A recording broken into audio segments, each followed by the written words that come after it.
Welcome to the in front of me Motorola Moto G200, and I'll show you how to log out from Gmail account on this device. So first you should go to the Google folder and launch the Gmail application. Right there, tap on the second, and as can you see, we got here the that we just logged in into two accounts.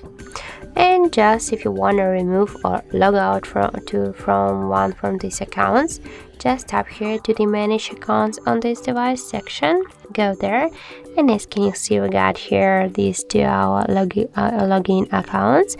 And for example, we want to just log out from the first one. Just tap there. On here, tap to the remove account and confirm to tap here to remove account again.